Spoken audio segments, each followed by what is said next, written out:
Hi friends, எல்லாத்துக்கும் வணக்கம். இன்றைக்கி நம்ம எலக்ட்ரிக்கல் ட்ரிக்ஸ் தமிழ் சேனலில் என்ன பார்க்க போகிறோன்னா, இது வந்து பார்த்திங்கன்னா பட்டர்ஃப்ளை கிரைண்டரு ப்ளூம் ப்ளஸ் அப்படிங்கிற மாடல்.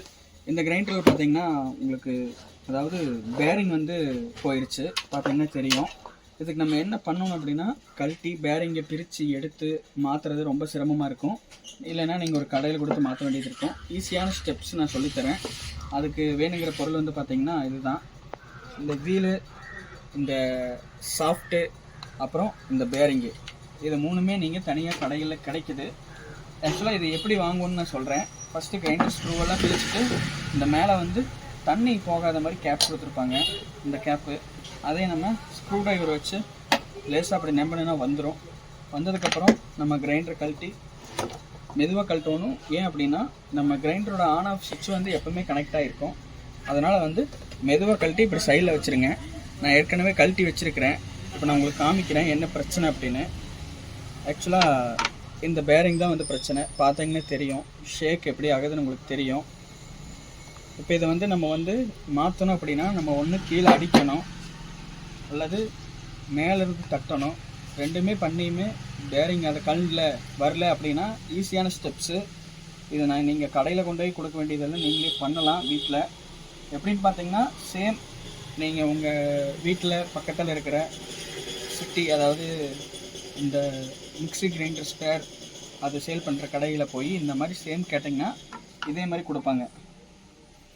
கையோடு கொண்டு போங்க, எல்லாம் மாறிடும். பார்த்தீங்கன்னா தெரியும் வீலு. இந்த வீல் வந்து இந்த மாதிரி தருவாங்க. அதுக்கப்புறம் இந்த சாஃப்ட்டும் இது மாதிரி தருவாங்க. பார்த்தீங்கன்னா தெரியும். சாஃப்ட்டுக்கு வந்து அடையாளம் வந்து பின்னாடி இந்த பாக்ஸ் மாதிரி வருதா இல்லை ரவுண்டாக வருதான்னு இருக்கணும். இது பார்த்தீங்கன்னா பாக்ஸ் மாதிரி வருது. ஓகே, அதே மாதிரி இந்த த்ரெட்டு பார்த்து வாங்கணும். இல்லைன்னா மேலே வந்து நட்டு லாக்காக உட்காந்துரும். லாக்காக இருக்க சிரமம். இது பார்த்தீங்கன்னா தெரியும். இதுக்கு சென்டரில் வந்து நம்ம வந்து 6004 பேரிங் போடுறோம். இதான் பேரிங்கு 6004. இந்த பேரிங்கு நீங்கள் வந்து மரக்கட்டையோ அல்லது பிளாஸ்டிக் சுத்திலோ ஏதாச்சும் ஒன்று இருந்தால் அப்படி வச்சுட்டு இதை வச்சு அடிச்சிங்கன்னா பேரிங் போயிடும். அவ்வளோதான், ஈஸியான வேலை. பார்த்தா தெரியும், பேரிங் போயிடும். அதுக்கப்புறம் நீங்கள் இந்த அடாப்டர் மாதிரி இருக்கிற இந்த நட்டு எடுத்து சாஃப்ட் எடுத்து கரெக்டாக உள்ளே உட்கார வச்சு நீங்கள் அதே பிளாஸ்டிக் சுத்தியில் மரக்கட்டை எது வேணாலும் பயன்படுத்தலாம். இப்படி அடிக்கிறீங்கன்னா உள்ளே போயிடும், சிட்டிங் ஆகி உட்காந்து. ஓகே, பார்த்தீங்கன்னா இது வந்து இறங்கிடுச்சு. நீங்கள் வந்து என்ன பண்ணுறீங்கன்னா, இது உள்ளே செட் பண்ணுறதுக்கு முன்னாடி லைட்டாக இந்த மாதிரி வண்டியோட இன்ஜின் ஆயில், பழைய ஆயில், அதாவது புது ஆயில் எதாக இருந்தாலும் பரவாயில்ல, அது கொஞ்சம் நல்லா அப்ளை பண்ணிட்டிங்கன்னா இது கொஞ்சம் ஈஸியாக இறங்கும்.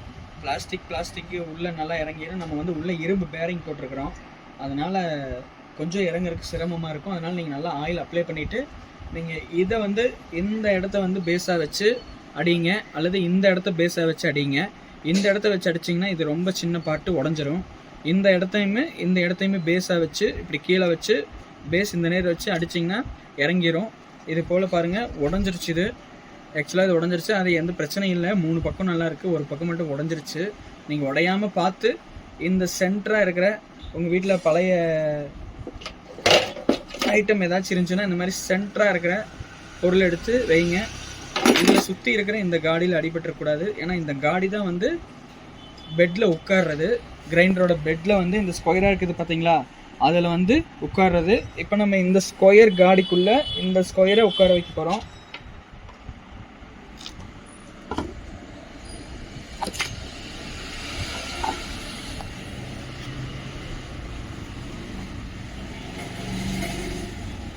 அவ்வளோதான், உட்கார வச்சாச்சு. உட்கார வச்சு சுற்றி பாருங்கள், நீட்டாக சுற்றுது. அப்புறம் இன்னொரு பாயிண்ட் என்ன அப்படின்னா, அதாவது ஆக்சுவலாக இந்த புள்ளி தெரியுது பார்த்தீங்களா, இந்த மோட்டரோட பாயிண்ட் தெரியுது பார்த்தீங்களா, இந்த பாயிண்ட்டுமே இந்த வீலோட பாயிண்ட்டும், அதாவது வீலோட சென்டரும் வந்து சேம் ஹைட்டில் இருக்கணும். உங்களுக்கு இது மேலே ஏறி இருந்துச்சுன்னா சுத்த பெல்ட் வந்து கழண்டுரும்.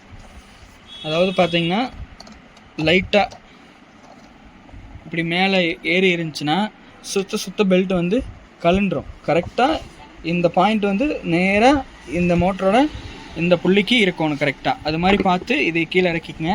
இப்போ வந்து மோட்டரில் பெல்ட்டு போடுறவங்களுக்கு எல்லாத்துக்கும் தெரியும். இந்த நேரம் வந்து ஸ்க்ரூ போடணும். ஸ்க்ரூ இருக்கும். ஒவ்வொரு கிரைண்டரில் பார்த்தீங்கன்னா வெறும் ஸ்க்ரூ மட்டும் தந்திருப்பாங்க. இந்த மாதிரி ஸ்க்ரூ மட்டும் தந்திருப்பாங்க ஓப்பன் பண்ணுறதுக்கு.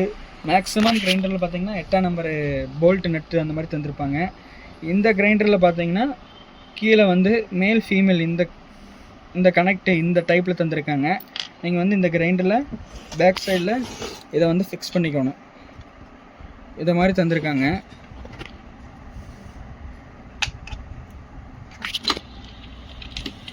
ஃபிக்ஸ் பண்ணிவிட்டு நீங்கள் ஒவ்வொன்றா ஃபிக்ஸ் பண்ணணும். ஃபுல்லாகவே ஒட்டுக்கா பண்ண நினச்சா அந்த மாதிரி கீழே விழுந்துடும்.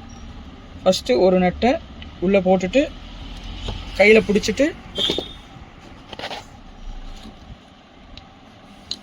ஒரே ஒரு ஸ்க்ரூ எடுத்து உள்ளே வச்சு டைட் பண்ணிடுங்க. அவ்வளோதான், நின்றும். அதே மாதிரி 4 பக்கம் செஞ்சுருங்க. கட் பண்ணிட்டியா?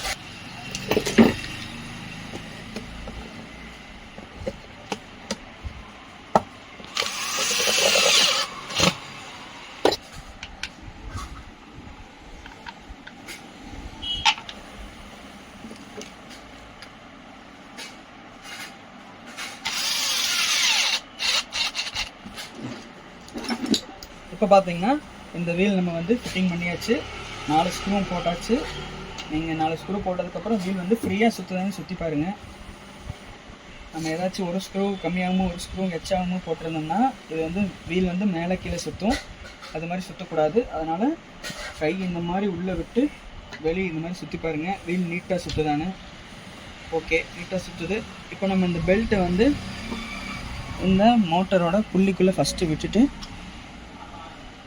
அந்த பெல்ட் எடுத்துகிட்டு வந்து இந்த வீலில் நம்ம கனெக்ட் பண்ணிடணும். கொஞ்சம் டைட்டாக இருக்கும். ஓகே, கனெக்ட் ஆகிடுச்சு. கனெக்ட் ஆனதுங்க இதை வந்து இப்படி அமைத்தி பாருங்கள். இந்த பெல்ட் சைஸ் வந்து உங்களுக்கு வந்து ரொம்ப வந்து உள்ளே அமரக்கூடாது. அமர்ந்துச்சு அப்படின்னா பெல்ட் ரொம்ப லூஸாக இருக்குதுன்னு அர்த்தம். இது ஓரளவுக்கு டைட்டாக இருக்குது. அதனால் ஒன்றும் பிரச்சனை இல்லை. சரிங்களா? அடுத்து நம்ம வந்து டெஸ்ட் பண்ணலாம்.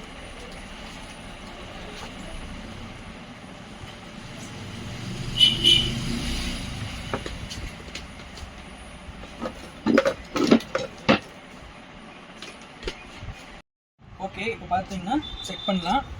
ஸ்லக் வந்துருச்சு. நம்ம வந்து ஓகே, இப்போ ரெடி ஆயிடுச்சு. இப்போ இந்த ஓடும்போது நம்ம தைரியமாக என்ன வேலை செய்யணும் அப்படின்னா, இந்த கையை இப்படி வச்சு இந்த வீலை இப்படி ஸ்டாப் பண்ண ட்ரை பண்ணி பாருங்கள். ஸ்டாப் பண்ணிடாதீங்க. ஸ்டாப் பண்ண ட்ரை பண்ணி பாருங்கள். ஸ்டாப் ஆச்சு அப்படின்னா இந்த கெப்பாசிட்டர் அல்லது இந்த வீல் வந்து ப்ராப்ளம் அப்படின்னு அர்த்தம். ஸ்டாப் ஆகலை, நல்லா ஓடிட்டு தான் இருக்குதுன்னா எந்த பிரச்சனையும் இல்லை. நீங்கள் ஸ்டாப் பண்ண ட்ரை தான் பண்ணணும். ஸ்டாப் பண்ணிடக்கூடாது. நீங்கள் என்னதான் ட்ரை பண்ணாலும் வீல் வந்து நம்ம கையை தடுத்து விட்டுட்டு ஓடணும். அப்படி ஓடுற பட்சத்தில் நம்ம ட்ரம்மு போட்டு மேலே மாவு போட்டிருந்தா அரிசி போட்டிருந்தா இழுக்கும். ஓகே, இதான் கான்செப்ட். அளவாக மேலால் கை வச்சு பண்ணுங்கள். என்னோடய கை பார்த்தீங்கன்னா சதை வந்துருச்சு. சதையே தனியாக வந்துருச்சு.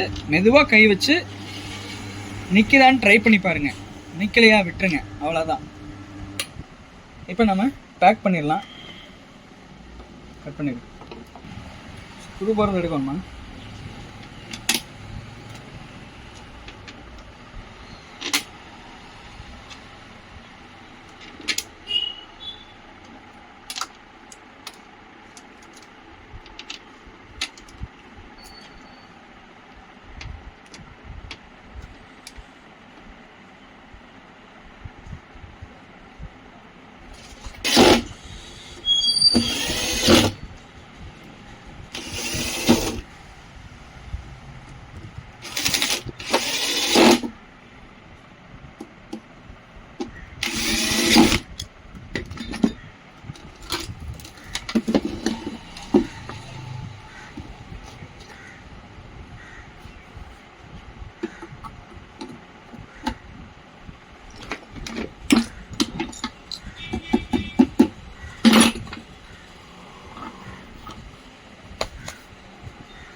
ஓகே ஃப்ரெண்ட்ஸ், ஃபினிஷ் ஆயிடுச்சு. இந்த மாதிரி நீங்களும் ரெடி பண்ணிக்கலாம்.